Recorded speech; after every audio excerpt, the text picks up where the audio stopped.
Charlton is a feature writer for her father's newspaper, Newsday, and is dating the editor Richard Mason. She travels to Walkabout Creek, a small township in the Northern Territory of Australia, to meet Michael J. Crocodile Dundee, a bushman reported to have lost half a leg to a saltwater crocodile before crawling hundreds of miles to safety.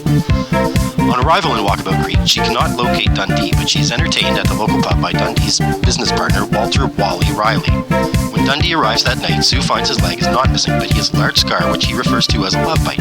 When Sue dances with Dundee, a group of city kangaroo shooters make fun of Dundee's status as a crocodile hunter, causing him to knock the leader out with one punch. At first, Sue finds Dundee less legendary than she had been led to believe, unimpressed by his pleasant-mannered but uncouth behavior and clumsy advances towards her. She is later amazed when in the outback she witnesses Mick, as Dundee is called, subduing a water buffalo, taking part in an aboriginal tribal dance ceremony, killing a snake with his bare hands, and scaring away the kangaroo shooters from the pub from their cruel sport by tricking them into thinking one of the kangaroos is shooting back. The next morning, offended by Mick's assertion that as a Sheila she is incapable of surviving the outback, Sue goes out alone to prove him wrong, but takes his rifle with her at his request. Mick follows her to make sure she is okay, but when she stops at a billabong to collect water, she is attacked by a large crocodile and is rescued by Mick.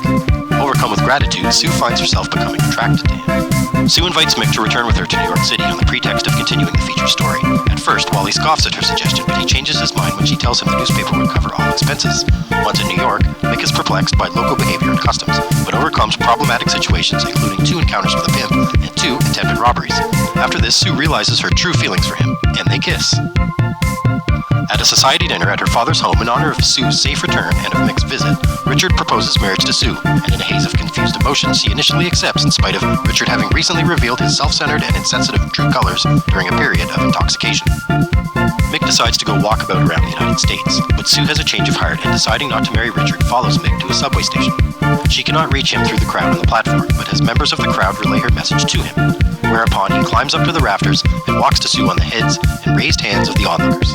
He kisses her, to the delight of the crowd, where they receive a round of applause. The end.